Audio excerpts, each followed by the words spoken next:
नमस्कार दोस्तों, स्वागत है आप सभी का आपके अपने YouTube channel Shyam classes study में। साथियों, आज की इस वीडियो में उत्तर प्रदेश पुलिस परीक्षा 2023 में पूछे जाने वाले जीके जीएस के 37 अति महत्वपूर्ण प्रश्नों का प्रैक्टिस सेट लेकर के आया हूँ। साथियों, आपको यूपी पुलिस परीक्षा 2023 के लिए जीके जीएस के वो प्रश्न करा रहा हूँ जो पिछली विभिन्न प्रतियोगी परीक्षा में पूछे गए हैं और आने वाले समय में ये सारे प्रश्न आपकी परीक्षा में देखने को मिल सकते हैं। तो प्यारे साथियों, आज के प्रैक्टिस सेट को पूरा करिएगा। प्रैक्टिस सेट पूरा करने के बाद आपको अपना स्कोर कमेंट बॉक्स में शेयर करना और बताना है कि आपने हमारे इस प्रैक्टिस सेट में 37 में से कितने प्रश्न सही किए और ये प्रैक्टिस सेट आपको कैसा लगा। प्रैक्टिस सेट पसंद आए तो वीडियो को आप लाइक करना। चैनल को आपने अभी तक सब्सक्राइब नहीं किया होगा तो प्लीज़ चैनल को सब्सक्राइब कर लीजिएगा और वीडियो को ज़्यादा से ज़्यादा अपने सभी दोस्तों के पास ज़रूर शेयर करिएगा, जिससे वो भी लोग उस प्रैक्टिस सेट को लगाएं और उन लोगों को भी अपनी तैयारी का पता लग पाए कि उनकी तैयारी यूपी पुलिस परीक्षा 2023 के लिए कैसी चल रही है। तो इन्हीं सब बातों को ध्यान में रखते हुए शुरू करते हैं आज का अपना जीके जीएस के 37 अति महत्वपूर्ण प्रश्नों का ये प्रैक्टिस सेट। तो पहला प्रश्न है आपके सामने कि इसरो के प्रथम अध्यक्ष कौन थे। तो कौन थे इसरो के प्रथम अध्यक्ष? तो विक्रम साराभाई। कौन? विक्रम साराभाई ये इसरो के प्रथम अध्यक्ष थे। तो पहले का जो राइट आंसर होगा वो हो जाएगा ऑप्शन नंबर बी। प्रश्न नंबर दूसरा है आपके सामने कि फल का वैज्ञानिक नाम क्या है। तो क्या है फल का वैज्ञानिक नाम? तो मैगीफेरा इंडिका ये आम फल का वैज्ञानिक नाम है। तो दो का राइट आंसर हो जाएगा ऑप्शन नंबर बी। प्रश्न तीसरा है आपके सामने कि भारतीय संसद का उच्च सदन कौन सा है। तो कौन सा है? तो भारतीय संसद का जो उच्च सदन है वो है राज्यसभा। कौन सा है?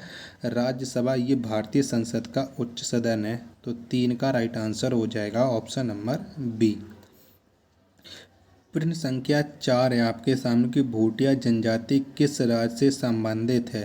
तो कौन से राज्य से संबंधित है भूटिया जनजाति? तो ये उत्तराखंड राज्य से संबंधित है भूटिया जनजाति। तो 4 का जो राइट आंसर होगा वो हो जाएगा ऑप्शन नंबर ए। प्रश्न संख्या 5 है आपके सामने कि प्रसिद्ध पुस्तक इग्नाइटेड माइंड्स के लेखक कौन है। तो कौन है? तो ये जो इग्नाइटेड माइंड्स पुस्तक है तो इसके जो लेखक हैं वो हैं एपीजे अब्दुल कलाम। तो 5 का जो राइट आंसर होगा वो हो जाएगा ऑप्शन नंबर बी। प्रश्न संख्या 6 है आपके सामने कि मेघदूत और अभिज्ञान शकुंतलम की रचना किसने की थी। तो किसने की थी?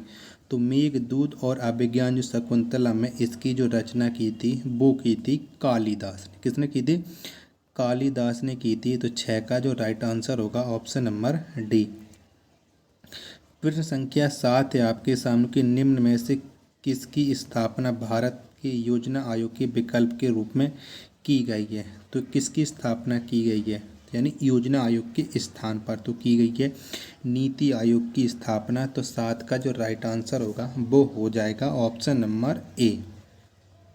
प्रश्न संख्या 8 है आपके सामने कि भारतीय संविधान के किस अनुसूची में राज्यों एवं केंद्र शासित प्रदेशों और उनके अधिक्षेत्रों की सूची शामिल है। तो कौन सी सूची में शामिल है? कौन सी अनुसूची में? तो ये हैं अनुसूची 1 में। किस में? अनुसूची 1 में। तो 8 का जो राइट आंसर होगा वो हो जाएगा ऑप्शन नंबर ए। प्रश्न नंबर 9 है आपके सामने कि राष्ट्रीय हथकरघा दिवस प्रतिवर्ष किस तिथि को मनाया जाता है। तो कब मनाया जाता है राष्ट्रीय हथकरघा दिवस? तो प्रतिवर्ष 7 अगस्त को राष्ट्रीय हथकरघा दिवस मनाया जाता है। तो 9 का जो राइट आंसर होगा वो हो जाएगा ऑप्शन नंबर डी। प्रश्न संख्या 10 है आपके सामने कि भारतीय संविधान के किन दो अनुच्छेदों में न्यायिक समीक्षा की शक्ति को सर्वाधिक स्पष्ट रूप से व्यक्त किया गया है। तो कौन से अनुच्छेदों में किया गया है? तो ये किया गया अनुच्छेद 32 और अनुच्छेद 226 में। तो 10 का जो राइट आंसर होगा ऑप्शन नंबर ए। प्रश्न संख्या 11 है आपके सामने कि संयुक्त राष्ट्र संघ के पहले महासचिव कौन थे। तो कौन थे? तो संयुक्त राष्ट्र संघ के जो पहले महासचिव थे वो थे त्रिगवेली। कौन थे? त्रिगवेली। तो 11 का राइट आंसर हो जाएगा ऑप्शन नंबर बी। प्रश्न 12 है आपके सामने कि संयुक्त राष्ट्र संघ के प्रमुख अंग कितने हैं? तो कितने हैं? तो संयुक्त राष्ट्र संघ के जो प्रमुख अंग हैं वो हैं 6। कितने हैं? 6 हैं। तो 12 का जो राइट आंसर होगा वो हो जाएगा ऑप्शन नंबर ए। प्यारे साथियों, अगर ये प्रैक्टिस सेट आपको पसंद आए तो वीडियो को आप लाइक करना। चैनल को आपने अभी तक सब्सक्राइब नहीं किया होगा तो चैनल को आप ज़रूर सब्सक्राइब कर लीजिएगा। अगला प्रश्न है आपके सामने कि रेड पांडा विंटर उत्सव कहाँ मनाया जाता है? तो कौन से राज्य में मनाया जाता है रेड पांडा विंटर उत्सव? तो ये मनाया जाता है सिक्किम राज्य में। कहाँ पर? सिक्किम राज्य में। तो 13 का जो राइट आंसर होगा वो हो जाएगा ऑप्शन नंबर डी। प्रश्न संख्या 14 है आपके सामने कि कोशिकाओं का अध्ययन क्या कहलाता है? तो क्या कहलाता है? तो कोशिकाओं का अध्ययन कहलाता है साइटोलॉजी। क्या? साइटोलॉजी। तो 14 का जो राइट आंसर होगा वो हो जाएगा ऑप्शन नंबर सी। प्रश्न संख्या 15 है आपके सामने कि जीव जगत के सभी प्रजातियों के द्विनाम पद्धति का जनक किसे माना जाता है? तो किसको माना जाता है? तो जीव जगत की सभी प्रजातियों की द्विनाम पद्धति का जनक माना जाता है कैरोलस लीनियस को। तो 15 का जो राइट आंसर होगा वो हो जाएगा ऑप्शन नंबर बी। प्रश्न संख्या 16 है आपके सामने कि न्यूटन किसके मापन की इकाई है? तो किसके मापन की इकाई है न्यूटन? तो ये है बल के मापन की इकाई न्यूटन। तो 16 का राइट आंसर हो जाएगा ऑप्शन नंबर बी। प्रश्न संख्या 17 है आपके सामने कि पहला मानव निर्मित संश्लेषित रेशा है तो कौन सा है? तो पहला मानव निर्मित संश्लेषित रेशा है ये है नाइलॉन। कौन सा है? नाइलॉन है। तो 17 का राइट आंसर हो जाएगा ऑप्शन नंबर सी। प्रश्न 18 है आपके सामने कि E बराबर mc² नामक सूत्र की खोज किसने की थी? तो किसने की थी? तो E बराबर mc² नामक ये सूत्र है और इसकी खोज की थी अल्बर्ट आइंस्टीन। किसने? अल्बर्ट आइंस्टीन ने। तो 18 का जो राइट आंसर होगा वो हो जाएगा ऑप्शन नंबर ए। प्रश्न 19 है आपके सामने कि विश्व का सबसे बड़ा अभ्रक भंडार किस देश में स्थित है? तो कौन से देश में सबसे बड़ा अभ्रक का भंडार? तो ये है अपने प्यारे देश भारत में सबसे बड़ा अभ्रक भंडार। तो 19 का राइट आंसर हो जाएगा ऑप्शन नंबर डी। प्रश्न 20 है आपके सामने कि भारत सरकार ने नारकोटिक्स कंट्रोल ब्यूरो का गठन किस वर्ष किया था? तो कब किया था? तो भारत सरकार ने जो नारकोटिक्स कंट्रोल ब्यूरो है इसका गठन किया था 1986 में। कब? 1986 में। तो 20 का राइट आंसर हो जाएगा ऑप्शन नंबर ए। प्रश्न 21 है आपके सामने कि निम्नलिखित में से भारत की पहली स्वदेश निर्मित नाव की हथियार सुसज्जित पनडुब्बी कौन सी है? तो कौन सी है? तो जो नाव की हथियार से सुसज्जित जो भारत की पहली पनडुब्बी है और वो भी स्वदेश निर्मित है तो वो है INS अरिहंत। तो 21 का राइट आंसर हो जाएगा ऑप्शन नंबर ए। प्रश्न संख्या 22 है आपके सामने कि रक्षा अनुसंधान और विकास संगठन DRDO की स्थापना किस वर्ष हुई थी? तो कब हुई थी DRDO की स्थापना? तो 1958 में हुई थी DRDO की स्थापना। तो 22 का जो राइट आंसर होगा ऑप्शन नंबर सी। प्रश्न 23 है आपके सामने कि मानव विकास की अवधारणा किसने विकसित की? तो किसने विकसित की थी मानव विकास की अवधारणा? तो ये की थी महबूब उल हक ने। तो 23 का राइट आंसर हो जाएगा ऑप्शन नंबर डी। प्रश्न 24 है आपके सामने कि नदी के तट पर निर्मित मांजुली द्वीप का निर्माण किस नदी द्वारा होता है? तो कौन सी नदी के द्वारा होता है? तो ये होता है ब्रह्मपुत्र नदी के द्वारा। तो 24 का जो राइट आंसर होगा ऑप्शन नंबर डी। प्रश्न संख्या 25 है आपके सामने कि शरीर में झिल्ली कहाँ पाया जाता है? तो कहाँ पर पाई जाती है शरीर में झिल्ली? तो ये छोटी आंत में झिल्ली पाई जाती है। तो 25 का जो राइट आंसर होगा वो हो जाएगा ऑप्शन नंबर ए। प्रश्न संख्या 26 है आपके सामने कि भारत में तेल एवं प्राकृतिक गैस ONGC का मुख्यालय कहाँ स्थित है? तो कहाँ पर है ONGC का मुख्यालय ये आपको बताना है। तो साथियों वीडियो पसंद आए तो वीडियो को लाइक ज़रूर करना। चैनल को अभी तक आपने सब्सक्राइब नहीं किया होगा तो चैनल को आप ज़रूर सब्सक्राइब कर लीजिएगा। तो ONGC का मुख्यालय ये स्थित है उत्तराखंड में। कहाँ पर है? उत्तराखंड में है ONGC का मुख्यालय। तो 26 का राइट आंसर हो जाएगा ऑप्शन नंबर डी।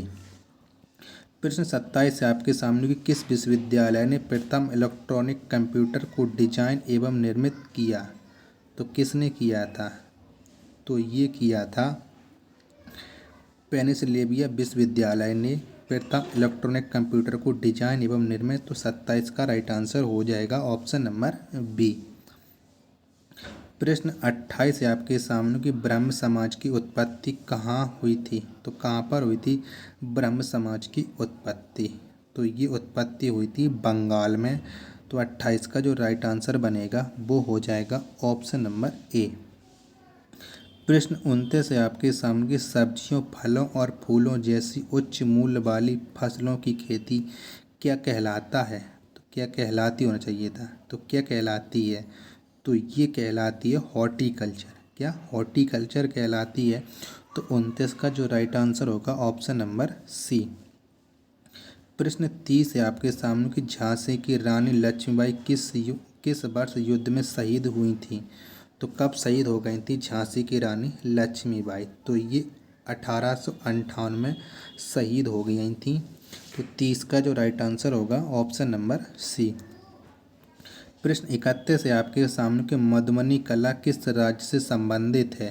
तो कौन से राज्य से संबंधित है ये मधुबनी कला? तो बिहार राज्य से संबंधित है मधुबनी कला। तो 31 का जो राइट आंसर होगा वो हो जाएगा ऑप्शन नंबर सी। प्रश्न संख्या 32 है आपके सामने कि भारत के पहले रेलवे विश्वविद्यालय का नाम क्या है? तो क्या है? तो भारत के जो पहले रेलवे विश्वविद्यालय है उसका नाम है भारतीय रेल एवं परिवहन संस्थान। तो 32 का राइट आंसर हो जाएगा ऑप्शन नंबर सी। प्रश्न संख्या 33 है आपके सामने कालबेलिया लोकगीत एवं नृत्य किस राज्य से संबंधित है? तो कौन से राज्य से संबंधित है? तो कालबेलिया जो लोकगीत है और ये नृत्य ये संबंधित है राजस्थान राज्य से। तो 33 का राइट आंसर हो जाएगा ऑप्शन नंबर बी। प्रश्न 34 है आपके सामने कि भारत का एकमात्र सक्रिय ज्वालामुखी कहाँ स्थित है? तो कहाँ पर है? तो भारत का जो एकमात्र सक्रिय ज्वालामुखी ये स्थित है बैरन द्वीप में। तो 34 का जो राइट आंसर होगा वो हो जाएगा ऑप्शन नंबर बी। प्रश्न संख्या 35 है आपके सामने कि संयुक्त राज्य पर्यावरण संरक्षण अभिकरण की स्थापना कब की गई थी? तो कब की गई थी?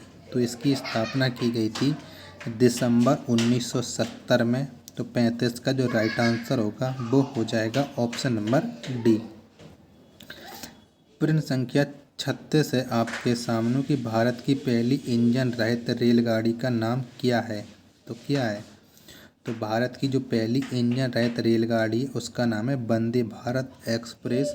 तो 36 का राइट आंसर हो जाएगा ऑप्शन नंबर बी। प्रश्न संख्या 37 और लास्ट प्रश्न है आज के इस प्रैक्टिस सेट का कि रत्नावली की रचना किसने की थी? तो किसने की थी? तो रत्नावली इसकी रचना की थी हर्षवर्धन ने। किसने? हर्षवर्धन ने। तो 37 का राइट आंसर हो जाएगा ऑप्शन नंबर बी। तो प्यारे साथियों अगर आपको ये 37 अति महत्वपूर्ण प्रश्नों का ये प्रैक्टिस सेट पसंद आया हो तो वीडियो को आप लाइक करना। चैनल को आपने अभी तक सब्सक्राइब नहीं किया होगा तो चैनल को आप जरूर सब्सक्राइब कर लीजिएगा। मिलते हैं अपन नेक्स्ट वीडियो में, तब तक के लिए धन्यवाद। जय हिंद।